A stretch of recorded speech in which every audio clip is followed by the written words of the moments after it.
পারবেন। আমার বন্ধুগণ, গভীর মনোযোগ দিবেন। বনি ইসরাইলের তিনজন স্বৈরাচারী বাদশাহ তারা একদিন পথ চলতে গিয়ে পুঁথিমধ্যে ঝড়ের কবলে পড়ে গেল। আমার ভাইরা, ১৫০০ বছর আগের হাদিস আমি যখন কিতাব থেকে এখন পড়ি, মনে হয় নবীজি এই মুহূর্তে আমাদের মাঝে বলে গেল। আমার ভাইরা, বিশ্বনবী মসজিদে নববীর মধ্যে বসা সাহাবাইদেরকে সামনে নিয়ে হাদিসটা বলতেছিলেন।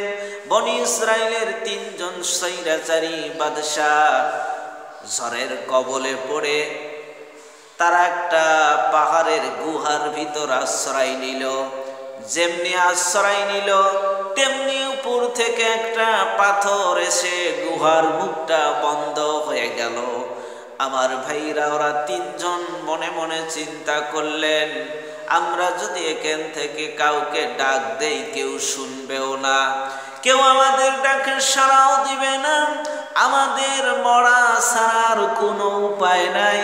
অন্তত পক্ষে আমরা যদি মরেও যাই, আসুন না আমরা জীবনে যদি কোনো নেক কাজ করে থাকি, সৎ কাজ করে থাকি, ওই নেক কাজগুলো আল্লাহর কাছে তুলে ধরে দোয়া করি, যেটা আমরা আল্লাহর জন্য নেক কাজ করেছিলাম।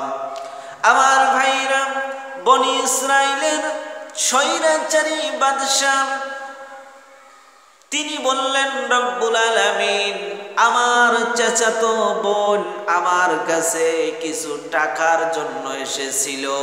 আমি ওই সময় টাকা দিতে চাইছিলাম আর বলছিলাম, টাকা দিতে আমি তোমাকে পারি, কিন্তু সত্য আমার সাথে তুমি শারীরিক সম্পর্ক মেটানো লাগবে।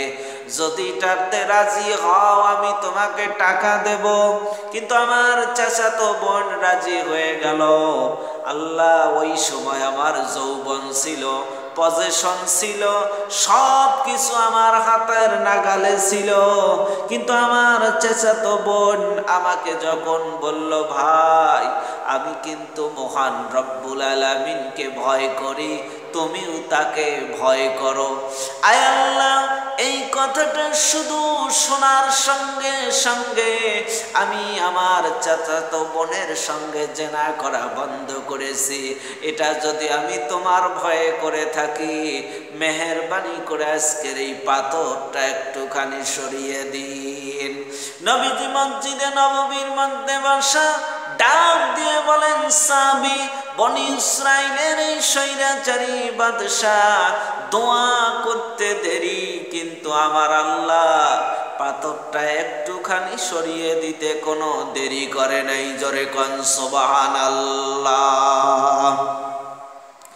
আমার বন্ধুগণ, গভীর মনোযোগ দিবেন। দ্বিতীয় ব্যক্তি, তার মধ্যে একজন শ্রমিক কাজ করেছিল, মজুরির টাকা না নিয়ে চলে গেছেন। হঠাৎ একদিন ওই শ্রমিক এসে বলছে, মালিক আমাকে টাকা দিন। আমার ভাইরা, যেই দিন ওই শ্রমিক চলে গেছেন টাকা না নিয়ে, সেই দিন বনি ইসরাইলের ওই স্বৈরাচারী বাদশাহ চিন্তা করলেন, আল্লাহ, আমি তো ওই শ্রমিকের ৫০০ টাকা মেরে দিতে পারতাম, কিন্তু শ্রমিকের টাকা আত্মসাৎ করা কবিরা গুনাহ, ইতিমের টাকা আত্মসাৎ করা কবিরা গুনাহ, ভাইয়ের সম্পদকে ফাঁকি দিয়ে লিখে নেওয়া এটাও কবিরা গুনাহ। আল্লাহ, ওই ৫০০ টাকা দিয়ে আমি একটা বকরি কিনেছিলাম। ওই বকরি কেনার পর আজকে ৫০,০০০ টাকার একটা বকরির পাল হয়ে গেছে। শ্রমিক যখন এসে বলছে, মালিক আমাকে টাকা দেন, আমার কাজের মূল্য দেন, তখন ওই মালিক বললেন, ওই যে ছাগলের পাল আছে এটা তোমার, তুমি নিয়ে যাও। ওই শ্রমিক বললেন, আপনি কি আমার সাথে ঠাট্টা করেন, ইয়ারকি মারেন? আমি খুব বেশি হলে আপনার কাছে ৫০০ টাকা পাবো, কিন্তু আপনি আমাকে এত বড় বকরির পাল দিতে চান কেন? বনি ইসরাইলের স্বৈরাচারী বাদশাহ বললেন, তুমি যখন টাকা না নিয়ে গেছো আমি চিন্তা করলাম তোমার এই 500 টাকা মেরে দিলে কবিরা গুনাহ হবে, অথে করে আমি তোমার এই টাকা দিয়ে একটা বকরি কেনার পর এতগুলো হয়ে গেছে। বিশ্ব নবী মসজিদে নববীর মধ্যে বসা সাহাবায়ে কেরামদেরকে বললেন, সাহাবী বনি ইসরাইলের এই ব্যক্তি দোয়া করতে দেরি, আমার আল্লাহ পাথরটা আর একটুখানি সরিয়ে দিতে দেরি করে নাই। জোরে কোন সুবহানাল্লাহ।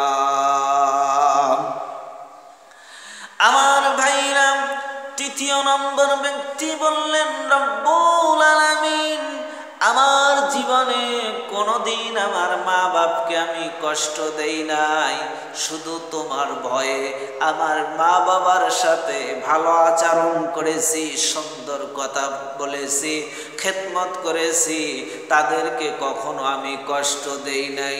রব্বুল আলামিন তোমার নবী বলেছেন, হুমা জান্নাতুকা ওয়া নারুকা, তোমার জন্য তোমার মা বাপ জান্নাত আর তোমার জন্য তোমার মা বাপ জাহান্নাম। মা যদি দোয়া করে দেয় আল্লাহর জান্নাতে যাবি, আর মা যদি বদদোয়া দিয়ে দেয় আল্লাহর জাহান্নামে চলে যাবি। কথা বলেন ঠিক না ঠিক? আয় আল্লাহ, এটা যদি আমি তোমার ভয়ে মা বাপকে খেদমত করে থাকি, সম্মান দিয়ে থাকি, মেহেরবানি করে আজকের এই পাথরটা সরিয়ে আমাদেরকে বিপদ মুক্ত করে দিন। নবীজি মসজিদে নববীর মধ্যে বসা সাহাবায়ে কেরামদেরকে বললেন, সাহাবীরা দোয়া করতে দেরি, আমার আল্লাহ সম্পূর্ণ পাথরটা সরিয়ে দিতে কোনো দেরি করেন নাই। জোরে কোন সুবহানাল্লাহ। আমার ভাইরা, এই জন্য তাকওয়া যদি অবলম্বন করতে চান, তাকওয়ার গুণ যদি অর্জন করতে চান, জীবনের নেক কাজগুলো তুলে আল্লাহর কাছে দোয়া করেন, আল্লাহ আপনাকে বিপদে মুসিবতে সাহায্য করবেন। জোরে কোন সুবহানাল্লাহ। আরো জোরে জোরে বলেন সুবহানাল্লাহ।